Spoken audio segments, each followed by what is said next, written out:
Well,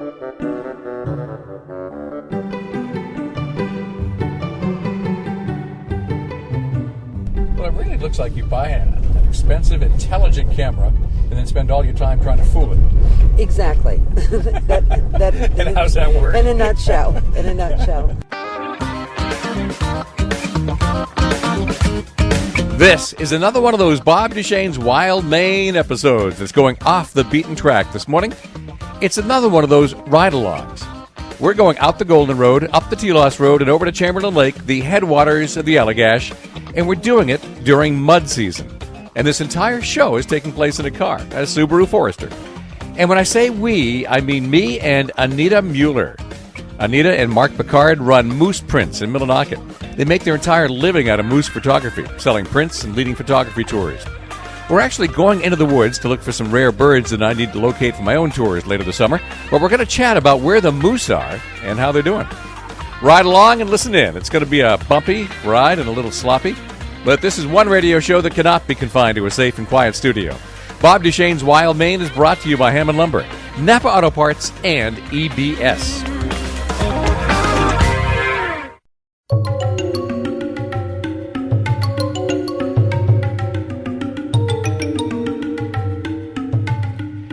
The occasion for today's show happened on the first day of spring, March 20th. We picked a good day. As the sun came up, it was only about 11 degrees. That meant the logging roads would be frozen. Sometimes the roads in the woods are better in winter than summer, and as the day went along and it warmed up into the 30s, the mud didn't come out until we were headed south again in the afternoon. It was a great day to be in the woods. Anita Mueller is a professional wildlife photographer, and we're always running into each other up there above Millinocket. Her groups are looking for moose, mine are looking for birds, and sometimes even hers are looking for birds. So it's time to compare notes. As the show begins, I've thrown an extra spare tire into the trunk. I've arrived at Moose Prints Gallery just as the sun was coming up, and we're now driving out the Golden Road past Millinocket Lake. Now, if you know this area, you know this is where the moose really begin. So, Anita, we're out the Golden Road, not far from Avon Bridge, and this is an area where moose used to hang out a lot. Are they still? Not so much in the last several years. We've seen quite a decline. Used to be up at this section here, near the Grant Brook, where it crosses over the Golden Road. We call this the Salad Bar, and they were attracted to the vegetation in here. And then all of a sudden they disappeared, probably about 6 years ago. Yeah, that would be about right. That's what I remember. From this area, yeah. And as you get further up, we're seeing fewer and fewer in River Pond and Compass Pond. On a good night, you could see 16, 18 moose.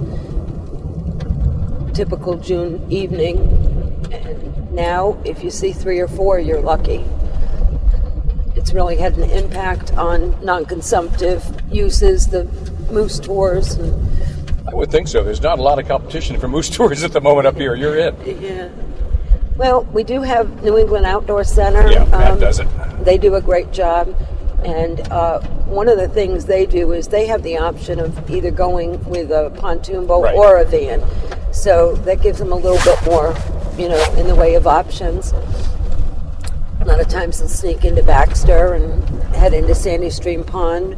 Used to be Stump Pond up on the hill there. What happened there? Stump Pond was my favorite place to get a moose, and ever since they improved it for moose watching, the moose left. Well, I think they were leaving before that happened. But that was just irony. Yeah. Used to be moose prints all over that area where you stood in the mud, and now there's nothing. They even have those great little signs, if your feet don't look like this, then please don't go beyond this point. Man, you can always count a moose in there, and it's been about 3 years since I've seen one in there now.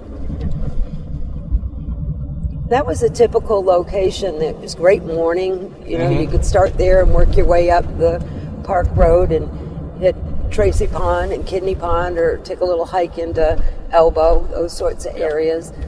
Well, Tracy was another one where you couldn't miss for a while. I remember one day being out there and a cow came along early in the morning. We weren't prepared to stay the day, but we did, because as Mark Picard would say, that's bull bait. This must have been the fall, then. It sure was, yeah. We have a client that still talks about it. He said, I've never had so much fun and been so hungry at the same time. Waiting all day. I mean, people still come up and they try, and it's interesting. There's a lot of people who live locally who will say, I've never seen a moose. Locally, really? Yes, yeah. Jeez, that's all I can do to avoid hitting them. Right. Yeah. I remember being out with you a few years ago, maybe 8 years ago now, and coming around the corner on the crossover road and having a cow and 2 calves running down the road in front of us. They were everywhere. Yep, so something's happened. I know Lee Cantor and the Inland Fisheries and Wildlife Department, they're trying to get their arms around it as best they can, and as a combination of, are we shooting too many? Are winter ticks getting them? Is the habitat changing too fast? Hard to say. Yeah. Well, I think Lee's got the right idea. I did listen to his testimony a couple of years ago to the legislature at one of the committees, and moose are different than bear. They're not self-grooming. They're just a whole different animal. So to be able to manage the moose population the same as what we have historically, other big animal species, is smart on his part. So I think that's real positive. And I think that Maine was slow to come to the table and talk about the winter tick. New Hampshire, Minnesota, that sort of, other states were a little bit quicker. They had to be. They were losing their moose too fast. Right, yeah. And so there's a lot to be learned from those other states that saw it first. But, it was funny because at the same time we're losing moose population, you started hearing that there was moose in more southern climates. So trying to figure out, well, is this really, climate change? It's not as much, I don't think, that the moose can adapt to warmer temperatures. I think it's the parasites, the predators, but right. The biggest one being the moose tick, even though it's such a small, what would appear to be innocuous animal, but species. But they, you can get 100,000 on a moose in a winter, and the moose becomes either anemic or scratching its fur off because it's uncomfortable, and you end up with a situation where they suffer from hypothermia. So it's really an uncomfortable, sad way for a species to have to exist. And I would suspect that has so much more to do with the fact that our winters are milder, and the ticks, when they fall off the moose in April, end up in leaf litter instead of snow, and it gives them a little head start on repopulating for the next year. So we're coming up on River and Compass Pond. Now this is a notorious area for going to see moose and photographing moose. How's this been for you recently? This has been quiet again. Yeah, I'm fine. Oh, it's a bumpy section of road. I've been finding the same thing. I used to be able to bring birding groups up here, and we'd watch the moose at sunset just before or after dinner. And it's been a little harder up here. This section here. Right here, yeah. Yeah, this used to be real good, and once in a while you'll see one crossing over, but they're just not feeding in here. And there's some little muddy areas on the right side here with a beautiful view of the mountain, and a great place to photograph a moose and the mountain at the same time.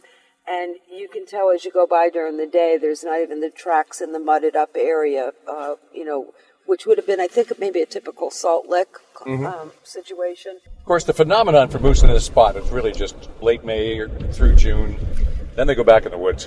That's right. To see one in the fall here is extremely rare. And if you do, they're just passing through. They're not even stopping. So it's a May-June concept.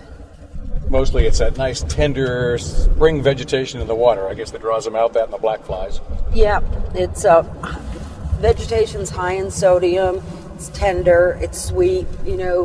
Once you get towards more like middle of July, it's quite bitter, and they just disappear. They might come in at night a little bit to feed.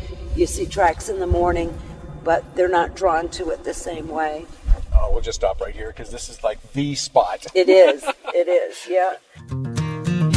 Where we've stopped is pretty famous for moose in June. Now, you may know it. It's about 8 miles from Millinocket to where the Golden Road crosses between Millinocket and Amagesus Lake. Then it's another 10-mile Stayball Bridge. That's where the road crosses the west branch of the Penobscot, and it's where you get a great view of Katahdin, and there's a campground there. About 2 miles before A-Ball Bridge, you come to a spot where there are 2 big ponds on both sides of the road.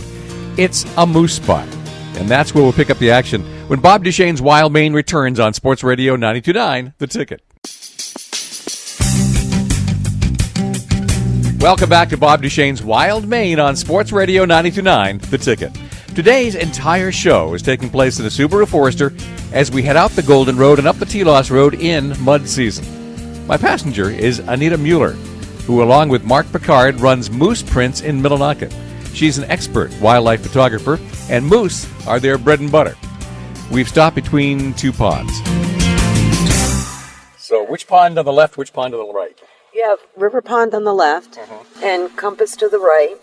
And this is a great little paddle for folks. And if you get up to and go over to the right towards the Baxter State Park Road, you're likely to run into one there if you're in a kayak. But they'll feed on the far shores. They're just not coming into these spots near the road quite as much as they used to. It wasn't unusual to see 3 or 4 in here in the morning. Yeah, and right close, too. They'd be right next to the road, so you must have had an easy time on photography tours during that period of time. Oh yeah. You have folks scrambling for shorter lenses. Yeah. I remember pulling up to this culvert one morning to put in kayaks at just first light and having 3 moose right here feeding. Said, plan B. We don't need to even get in the kayak if we want to see moose. This was a great feeding area. What is that? Oh, that's a otter out there, isn't it? Is it an otter? I'm thinking, is that a lynx or an otter? Or? No, it's an otter, I think. Is it? We got binoculars, Sandy? I hope so. Mine are in my... It'd be really ironic if I didn't bring mine. Yeah, it's an otter. Oh, there he goes. Oh, okay. Well, that was a treat. Yeah, it was. That was kind of unexpected.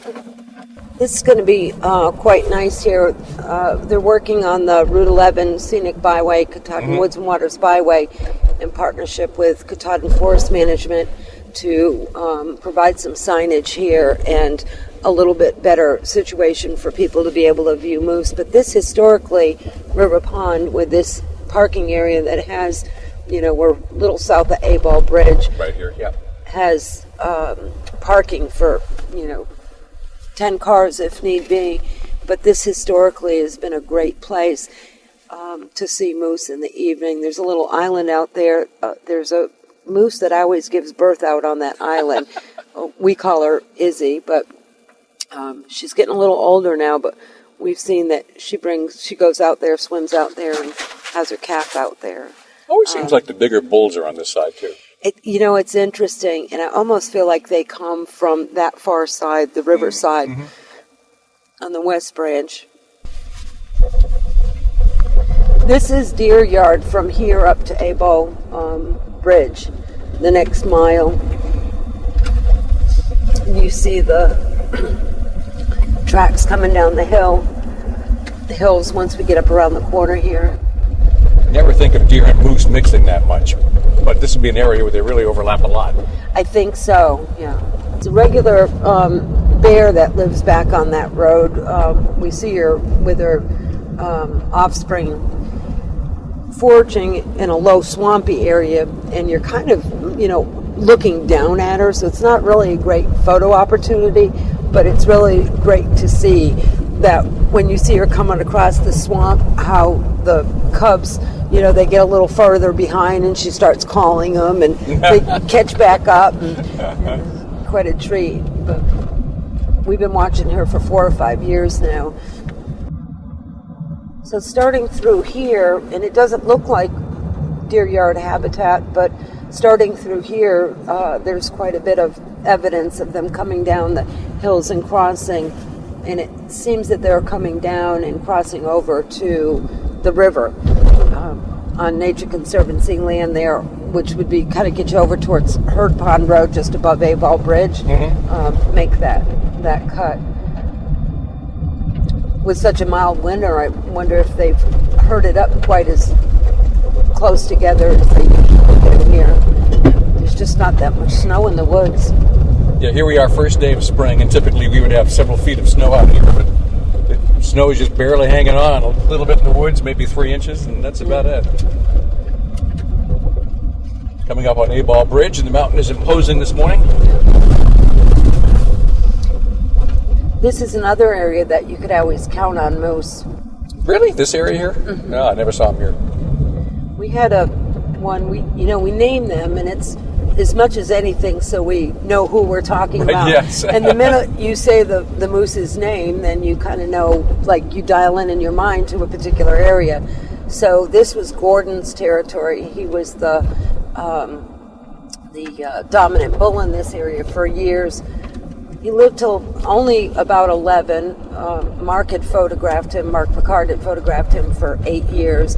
The locals called him Old Split Area here, but there's a little island over here to the left from the bridge. Yep. Used to call that Gordon's Island.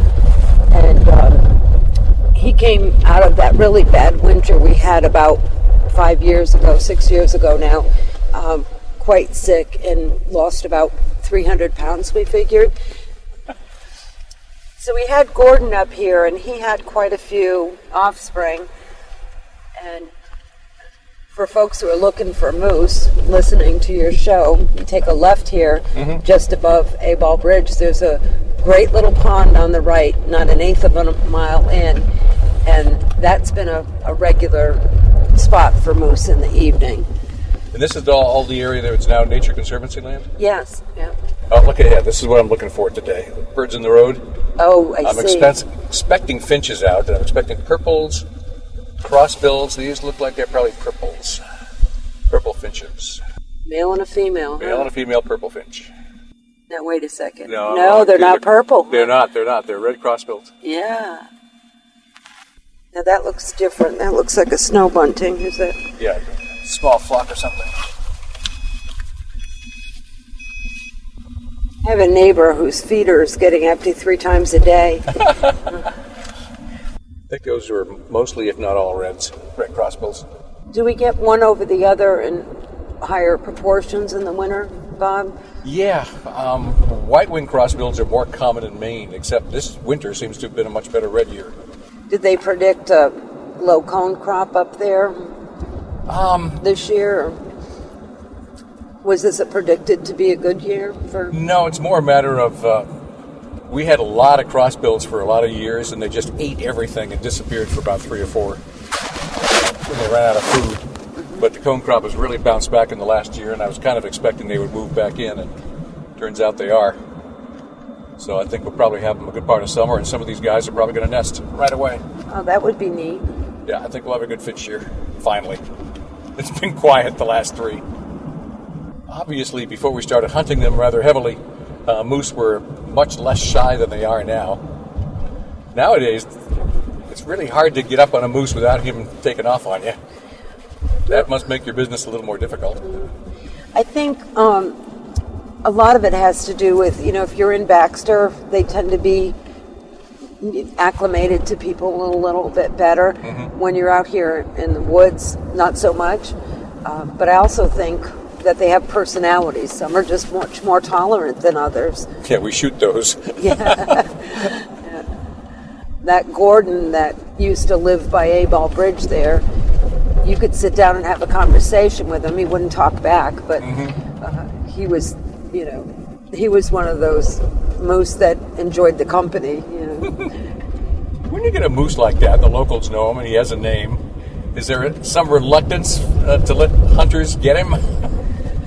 Well, or sadness if they do? Well, I think so. Some years you think, oh, I wonder what happened to so-and-so. And, we had this big guy up in the park for years, Boris, and we thought, sure, he was gone. And 3 years later, he showed up. And he was declining in years. You could tell his antlers weren't quite as big as they had been. And it was definitely him, same territory and same antler configuration. And we mourned for him for 3 years, and then he showed up again. So, well, you expect a moose in the park, provided he stays in there. They'll live longer. No, where he is up, pretty close there to Nasaudenunk, so It's not too far from the park boundaries. And certainly, they have about a 3 square mile range, so you figure somebody could have drawn them out pretty easily. But. We're talking moose on Bob Duchesne's Wild Maine this morning. On the first day of spring, Anita Mueller joined me for a trip into the North Maine woods. Anita and Mark Picard operate Moose Prints in Millinocket. They lead photography tours here, and we're riding along these logging roads talking about where the moose are. You can probably hear that I'm hitting a lot of bumps, and I swear I'm trying to avoid them. But it's mud season up here. We'll take a break, and I'll rejoin you in a moment a little bit further up the Telos Road, about 2 miles beyond Ripogenis Gorge. This is Sports Radio 92.9, The Ticket.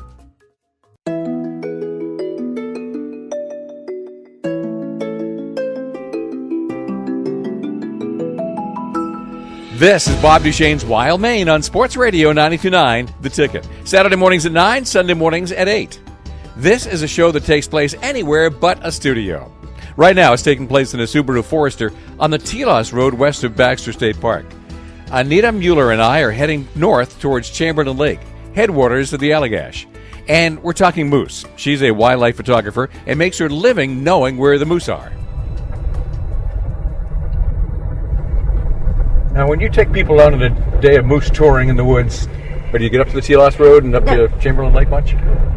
We generally don't come up this far. Sometimes in the summer, we'll, if we know that the moose have been coming into the gravel pit where they store the salt in the wintertime, if we know that they're coming in on a regular basis, we'll come up in the evening. It's not a real pretty place to photograph, but it certainly is interesting.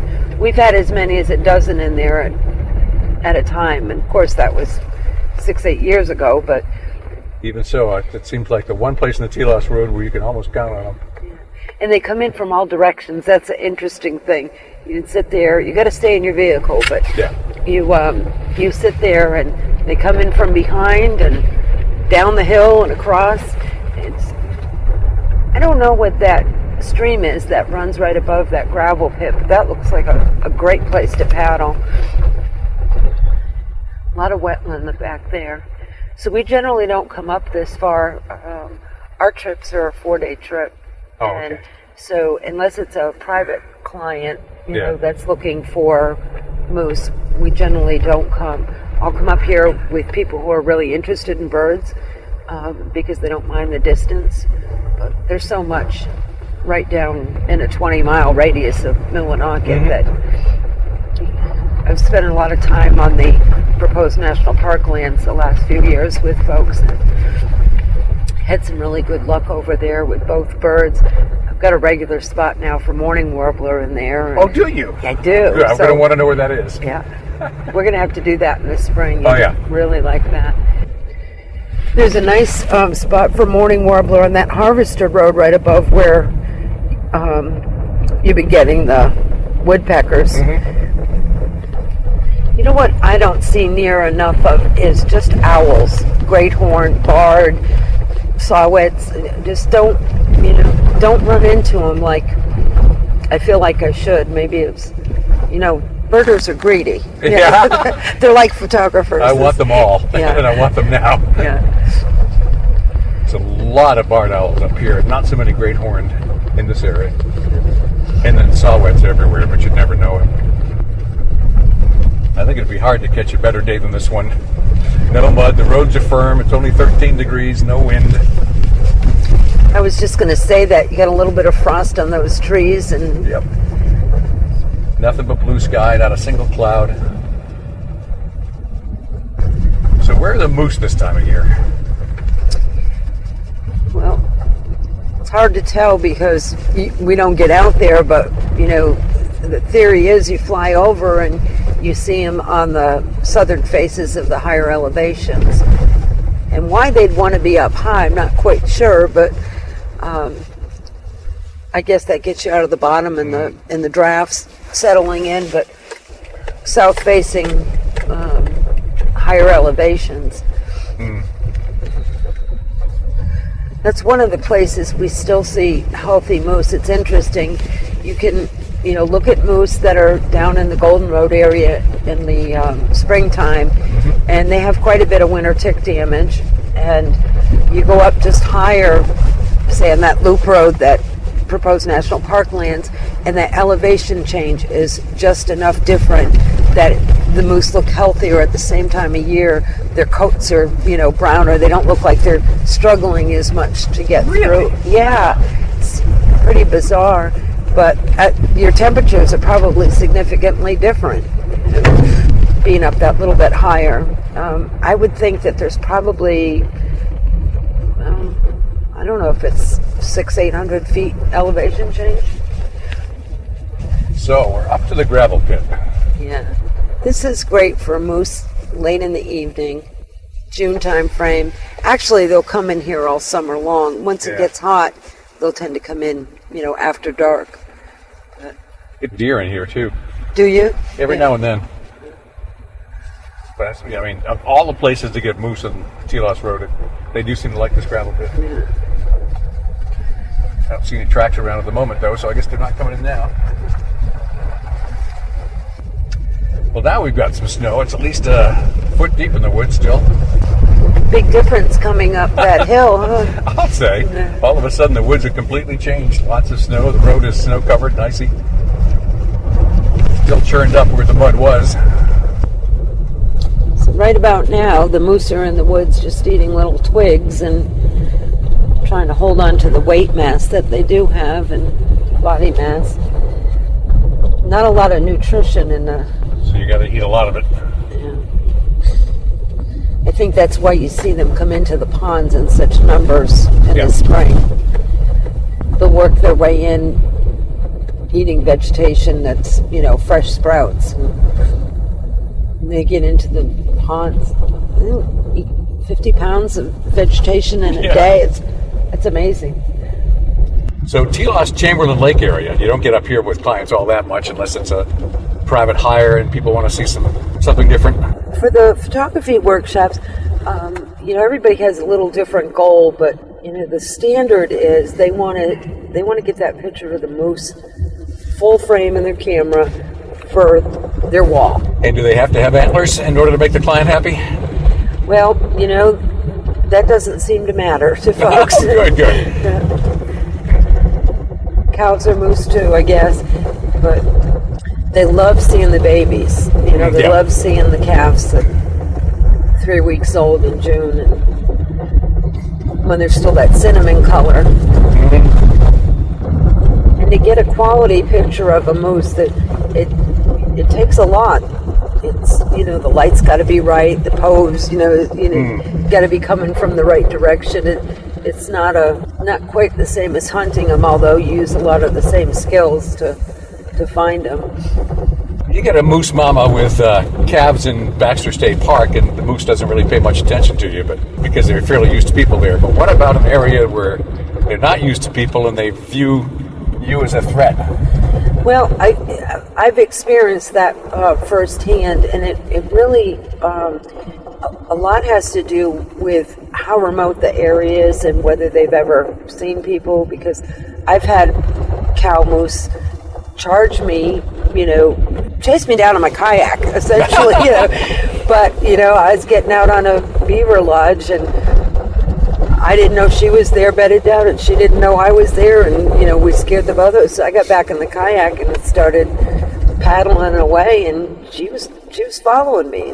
Never known a moose to do that, but, when you frighten them, they're going to respond. So, and she had a calf. I never did see the calf that afternoon, but that morning, Mark had that calf, Mom nowhere to be seen, circling around his kayak, calling for Mom. So, you're in their home, and I think it's really, smart to respect that and give them the space and the distance that they need. Yeah, but when you bring clients out, you have to worry about your client's safety too. We don't often get that close to them, but you can if you watch their behavior, and you kind of know if you're making a moose uncomfortable. But I think they have almost like a perimeter where space. American people was 2.5-3 feet to have a normal conversation. Well, I think a moose is 15 feet. You don't want to get within that space because they do react scared. When she lowers the head and puts the ears back, it's time to back up. Yes, yeah. And that little bristle on the back of her neck comes up. Yeah. We've had very few situations, unless it was just one of those dumb luck where you've scared them where you've scared each other and didn't know they were there. And moose have a really great peripheral vision. And folks will say, oh, he's not looking. Well, the head may be turned, but they can see you. Mm-hmm. They're good peripherally, but when they look dead ahead, they're not that good at seeing. My guest is Anita Mueller. She and Mark Picard operate Moose Prints Gallery in Millinocket. They're both professional wildlife photographers and lead a lot of photography tours and workshops, particularly going after moose.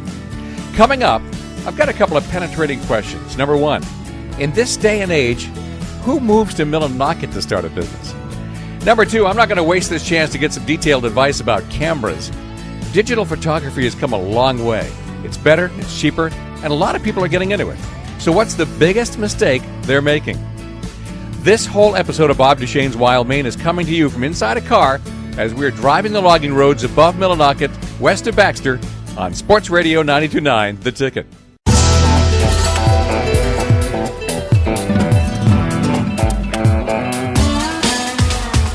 This is Bob Duchesne's Wild Maine on Sports Radio 92.9, The Ticket. If today's show sounds like it is coming from inside a car while driving a very rough road in mud season, well, we are. Anita Mueller is my guest. We're still on the Telos Road, doing some scouting in advance of tours we will both be doing later on this summer. Anita and Mark Picard are the professional wildlife photographers who own Moose Prints Gallery in Millinocket.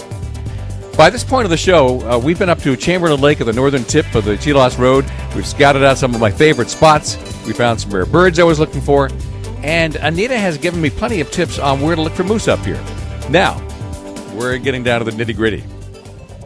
So you used to come up here to do moose photography tours, and then you decided to settle in Millinocket? Yes, we were coming up 2 times a year, a month at a time, June and then mid-September to mid-October. Did that for since 1980. Oh, geez. Mark started, Yeah. Buddy has said you got to go to Baxter, and he did, fell in love with the place, and the moose particularly. Came back every year, 2 or 3 times a year to photograph. And then about 12 years ago started doing outdoor photography workshops, and that got us here 2 months of the year, so that was really great. When you say photography workshops, is this specifically moose, or is it really just general photography that happens to get a lot of moose? I'd say that's a good description. We work really hard to get moose for folks because that's usually their primary goal, but springtime we can mix in a few birds, fox dens, that sort of thing, and nesting snapping turtles, which doesn't sound exciting because we see them on a regular basis, but for somebody who's never seen a turtle nesting, that's pretty cool. At the same time, it's a really great opportunity for people to learn their cameras better.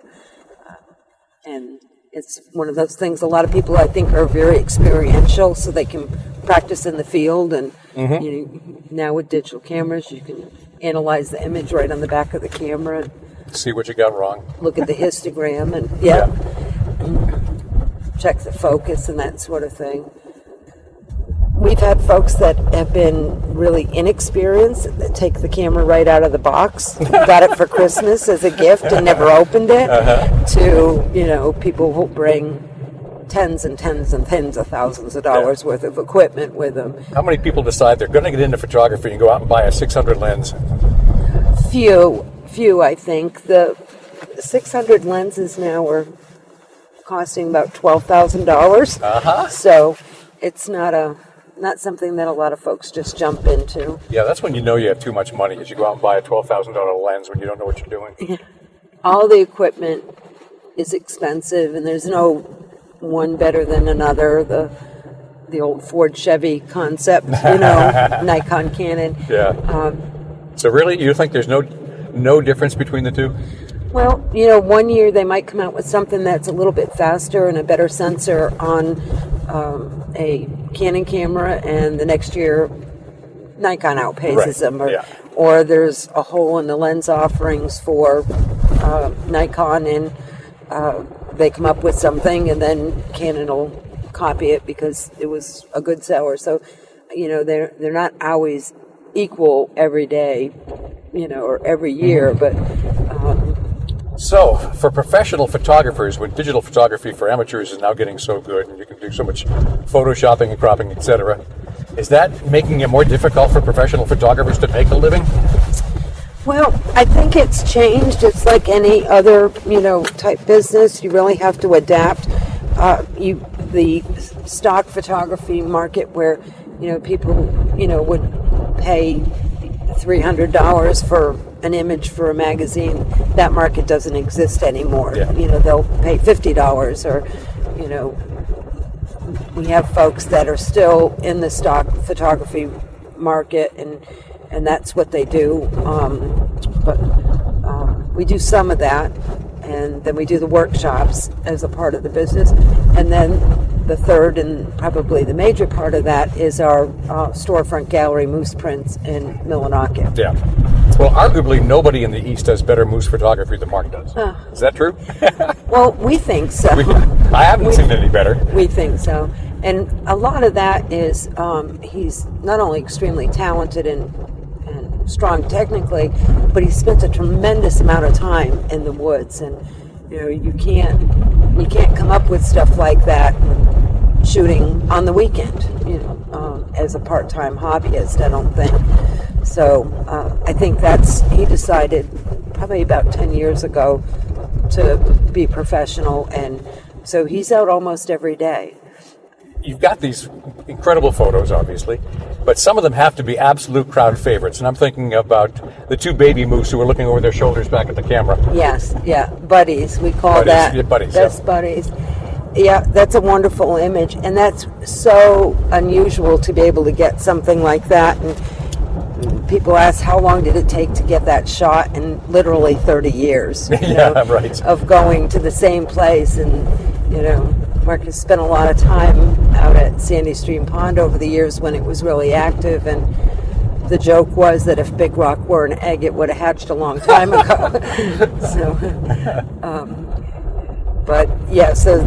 that was neat, but that was a situation where walking down the path and not even to the Big Rock yet, and seeing, hey, there they are, and they turned around and looked at them, and you lift the camera and you're just ready, know.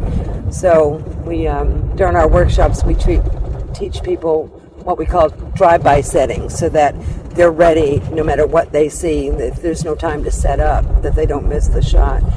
And so you leave it at a certain default.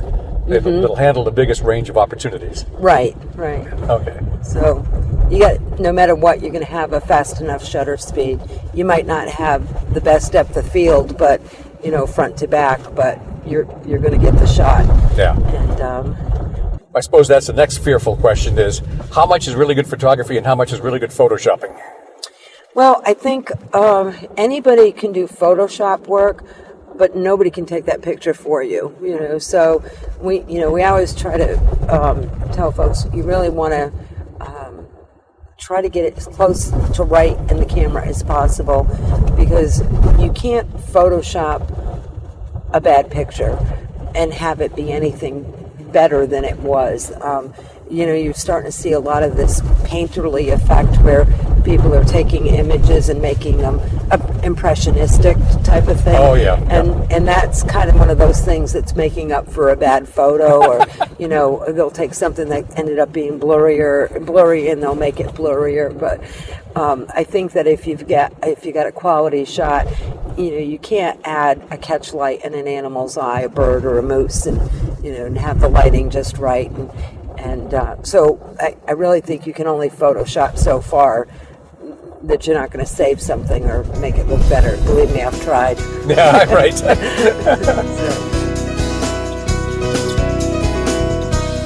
Once again, if it sounds like this show is being broadcast from a car driving a logging road up in the North Maine woods during mud and frost season, you got that right. I'm with Anita Mueller. She's a professional wildlife photographer, and we're up in the woods west of Baxter doing some scouting for tours that both of us will be conducting later this summer. Up next, the question I've been dying to ask.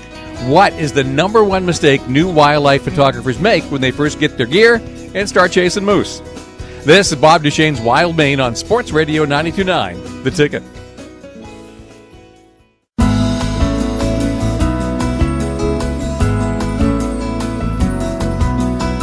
Welcome back to Bob Duchesne's Wild Maine on Sports Radio 92.9, The Ticket. A show that wouldn't be caught dead in an actual studio. Today we're up on logging roads west of Baxter State Park, driving over bumps and through the mud. I'm with Anita Mueller, and we've spent most of the show exchanging tips about where the moose are up here. But now the question I've always wanted to ask a professional wildlife photographer. So what is the number one mistake photographers make with this picture? Well, I think the biggest mistake is not getting the exposure right in the camera when you take it. You have the ability to photograph in what they call aperture or speed priority, as opposed to taking something in automatic. And some folks will just leave their camera on automatic and say, whatever I get, and that's great, and I don't want to worry about anything else. But the camera doesn't know what your intent is, and so if you're shooting in aperture priority, you get to pick your aperture, and then you get a corresponding shutter speed. And you also have the ability to use exposure compensation. But if an image isn't properly exposed, you can only do so much with it in Photoshop. If you blow out the detail because it's overexposed, then there's nothing to recapture. So you can't get that information back. So, perfect example is the white head and tail on an eagle, or a loon, with the dark and the light. And cameras still today don't have the dynamic range like your eye does. So a camera, still doesn't have the ability to see that dark and light as well as the human eye does, or interpret it, digitally. So I think exposure is the big thing. And then the idea of, not being patient enough. It takes a tremendous amount of patience. Oh, who's got time for patience? Yeah. And folks that, take on photography as a hobby, we call them weekend warriors. They want to, get their pictures on the weekend, so they'll tend to, push a little bit harder on an animal, or, be too aggressive. And if you just quiet and wait patiently, it will happen. Well, it really looks like you buy an expensive, intelligent camera and then spend all your time trying to fool it. Exactly. And how's that work? In a nutshell, that's it. Because it's going to do what it wants to do, and you have to talk it out of it. Right. Well, you've got so many options these days on how you want to take a picture, and in what mode you want to focus, and what mode you want to expose the images, and whether it's more important to have a faster shutter speed or more depth of field. So it's a problem solving, and I think it'll, in the long run, people will say that it kept me young and my mind going, because you do have to think about what you're doing. Now let's say somebody finally decides, I'm going to retire next week finally and start the things that I always wanted to do, and I want to get into wildlife photography. How low do you start? Price-wise? Price-wise, or price-wise. Lens size, or... Yeah. Well, I think you can do now entry level and get pretty good quality starting out. Decide whether you're committed to it or not. You can probably spend a couple $1,000s and have a decent size lens. You can get a lens now, 150 to 600 zoom, for $1,200, and a good quality one that works really well. So that, and then a decent camera body, and it's not so much about the megapixels as it is the quality of the sensor. And I think that for $2,000. But I think the biggest mistake that people make is when they make that purchase of their first camera, is they don't realize that you really need a sturdy tripod. I was going to say next. Yeah, you need a sturdy tripod, and that's probably it's a grudge purchase for a lot of folks, but there's nothing that's going to improve your photography more than using a tripod. Yeah, for anyone listening to this show, get a tripod. Yes. Yeah. Another horrible day in Maine, Yeah, it's hard being us. Yes. Tough duty. Today's show happened on the first day of spring. Sunny, warm, and a little wild during mud season up here in the Golden Road west of Baxter State Park. My thanks to Anita Mueller for the photography and moose tips today.